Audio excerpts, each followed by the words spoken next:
help people. I believe in it. But the most important thing is we hold forth the word of life. And the word of life is Jesus heals. You know, medicine was put on this earth by God. Man has discovered a few of the things that work, and a lot of the things that work he hadn't found out yet.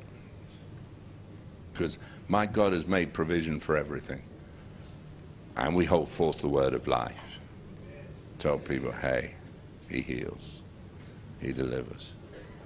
You know, if you think, well, that was one occasion it happened, I can tell you another. I went to Holland. I can't remember the city now. Anyway, I was called to another man, a man who was dying of AIDS. And he was in hospital, and he was Italian, he couldn't speak, he lost his voice.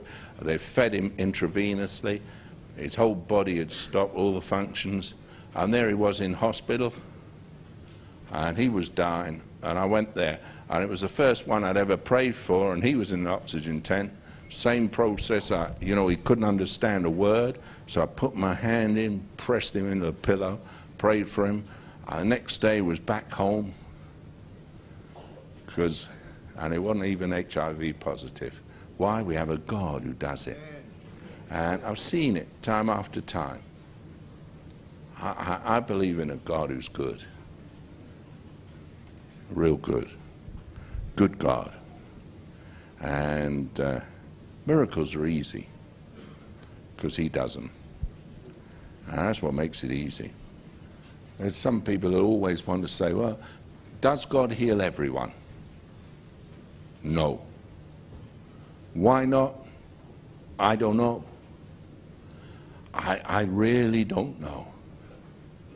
But I see more people healed than not healed. I see more people delivered than not delivered. I don't have answers because I'm not God. All I do know is you pray for the sick and God does miracles. And it's his work and he does it. And I think it's wonderful. I really do. And it's that easy. I hold forth the word of life because that's what I believe in, the word of life. I don't believe in anything else. You know, if you hold forth the word of life, people can live. And Jesus came to give me life and life more abundant. This fellow here, look at him. Stand up. He was dying in the hospital. He got pancreatitis. And, you know, he was in a bad state and they were going to operate. I remember going to see him. Unbeliever he was. And, you know the first words I said to him when I walked into the ward, saw him in bed there? I said, well, I said, if you don't believe in hell, you're soon going to find out what it's like. I mean, that's the way to treat people. You see, you're unbelievers. You know, I said, because you're mighty close to arriving there. Well, when someone's on their sick bed and they're really ill, he said, yes. Well, he'd asked me to go and pray for him. I made it plain to him. It's Jesus who heals. He better straighten up. And how long ago was that? 10 years. 10 years ago. People say miracles don't last. He's lasted. Yeah. And he looks thinner. God did a miracle for him.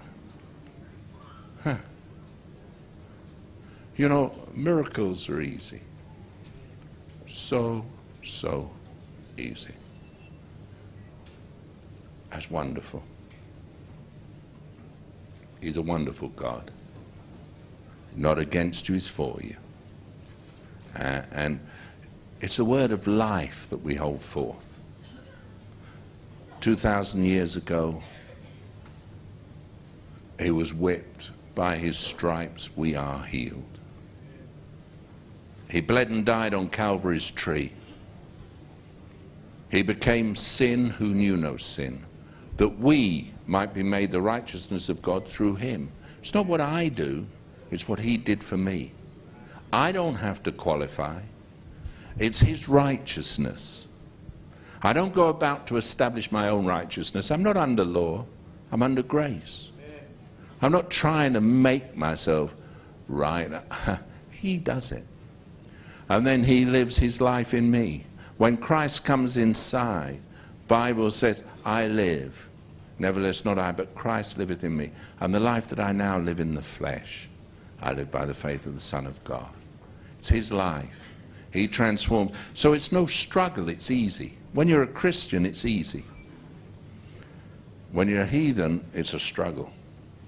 When you're religious, it's a terrible struggle. But when you're a true Christian, it's easy. So easy. And this Jesus who came to earth, healed all manner of sickness, all manner of disease, and he does the same today as he did all those years ago. And he's not against anyone, and you can't qualify for it, and you can't make it happen, and you can't reason it out, and you can't get yourself holy enough to deserve it. You deserve hell. But Jesus is good.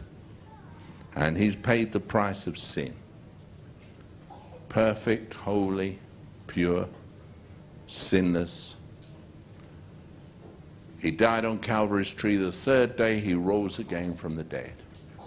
He led captivity.